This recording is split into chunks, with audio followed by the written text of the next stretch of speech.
ମୁଁ ଆଜି ଟିଭି ମାଧ୍ୟମରେ ଜାଣିବାକୁ ପାଇଲି ଯେ ମୋତେ ଦଳରୁ ହେଉଛି ମାନେ ସସ୍ପେଣ୍ଡ କରାଯାଇଛି।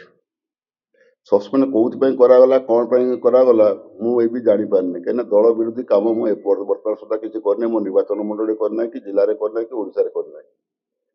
ମୁଁ ତ ହେଉଛି ଦଳର ବିରୁଦ୍ଧରେ କେଉଁଠି ଆଲୋଚନା କରିନି। ଏବେ ହେଉଛି ରିସେଣ୍ଟଲି 13 ତାରିଖ ଦିନ ଗୋଟେ ହେଉଛି ମିଟିଂ ହେଇଥିଲା କେଉଁଝରରେ। କେଉଁଝର ହେଉଛି ଗାଁ ହେଉଛି ଜିଲ୍ଲାର ବିକାଶ ପାଇଁ ହେଉଛି ଯାହା କହିଥିଲେ ଯେ ବିକାଶ ହେଉଛି ମାନେ ହେଉଛି ଆଜ୍ଞା ବିକାଶ ଶବ୍ଦରେ କ'ଣ କହିବା ପାଇଁ ଚାହାନ୍ତି।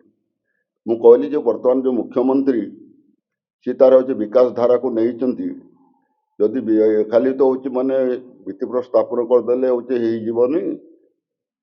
ଭିତ୍ତିପ୍ରସ୍ତର ସ୍ଥାପନ ଯଦି ମୂଲ୍ୟ ରଖିବେ, ଯଦି ହେଉଛି କାମ କରିବେ, ତେବେ ଜିଲ୍ଲାର ବିକାଶ ହେବ। ଯଦି ନ କରିବେ ଜିଲ୍ଲାର ବିନାଶ ହେବ। ଏ ବାବଦରେ ମୁଁ କହିଥିଲି ଏବଂ ହେଉଛି ମୁଁ କହିଲି ଆଉ ମଧ୍ୟ କହିଥିଲି ଖାଲି ଭାଷଣ ମାଧ୍ୟମରେ କହିଲେ ହେବନି, ଭିତ୍ତିପ୍ରସ୍ତର ସ୍ଥାପନ ମାଧ୍ୟମରେ କହିଲେ ହେବନି। ଯଦି କାମ କରିବେ ଆଗାମୀ ଦିନରେ ଜଣାପଡ଼ିବ। ଯଦି କାମ ନ କରିବେ ଆଗାମୀ ଦିନରେ କ'ଣ ହେଲା କ'ଣ ନାହିଁ ଲୋକ ତାର ହେଉଛି ଜବାବ ଦେବେ। ଏ ବାବଦରେ ମୁଁ ହେଉଛି ବର୍ତ୍ତମାନର ମୁଖ୍ୟମନ୍ତ୍ରୀ କହିଥିଲି। କିନ୍ତୁ ପୂର୍ବତନ ମୁଖ୍ୟମନ୍ତ୍ରୀ ଆମର ଦଳର ସଭାପତି ମାନ୍ୟବର ହେଉଛି ନବୀନ ପଟ୍ଟନାୟକଙ୍କ ବିରୁଦ୍ଧରେ ମୁଁ କିଛି କହିନି, କି ତାଙ୍କ ନାଁ ବି ମୁଁ ନେଇନି। ଏବଂ ମୁଁ ଏହା କହିଥିଲି ଯେ ହେଉଛି ଇଏ ବିଜେଡ଼ି ସମୟରେ ଗତ ହେଉଛି ଦୀର୍ଘ ଦିନ ହେଲା କେଉଁଝର ଜିଲ୍ଲା ରାଜସ୍ୱ ଦେଉଛି, ଅଥଚ କେଉଁଝର ଜିଲ୍ଲାର କୌଣସି ବିକାଶ ହେଇପାରିନାହିଁ। ବିକାଶକୁ ସେମାନେ ହେଉଛି ମାନେ ହେଉଛି ଅବହେଳିତ କରିଛନ୍ତି। ଏହା ମୁଁ କହିଥିଲି।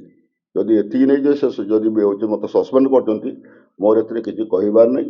ମୁଁ ଲୋକଙ୍କ ସାଙ୍ଗରେ ଅଛି, ଲୋକଙ୍କ ପାଇଁ କାମ କରିବି, ଆହୁରି ଅଧିକ କାମ କରିବି। ଦଳର ଯେଉଁ ସସ୍ପେଣ୍ଡ ମୋତେ ଡାକିକିରି ଯେ ସସ୍ପେଣ୍ଡ କରିବା ପୂର୍ବରୁ ଯଦି ମୋତେ ଡାକିଥାନ୍ତେ, ମୁଁ ନିଷ୍ଠା ଭାବରେ ହେଉଛି ମାନେ ହେଉଛି ଯେହେତୁ ଦଳର ହେଉଛି ସେ ଆମର ହେଉଛି ସଭାପତି ମୁରବୀ ସିଏ, ତାଙ୍କ ପାଖକୁ ମୁଁ ନିଷ୍ଠା ଭାବରେ ଯାଇଥାନ୍ତି। ଯେତେବେଳେ ସସ୍ପେଣ୍ଡ କଲା ପରେ ଗୋଟେ ମୁଁ ଯାଇକିରି ହେଉଛି ତାଙ୍କୁ ଦେଖା କରିବାଟା ଠିକ୍ ନୁହଁ। ନାଇଁ, ଏ ବାବଦରେ କେହି ସନ୍ଦେହ କରିବାର ନାହିଁ। ହେଉଛି ମୁଁ ଛୋଟ ଛୁଆ ନାହିଁ, କି ନବୀନ ପଟ୍ଟନାୟକ ଛୋଟ ଛୁଆ ନାହିଁ।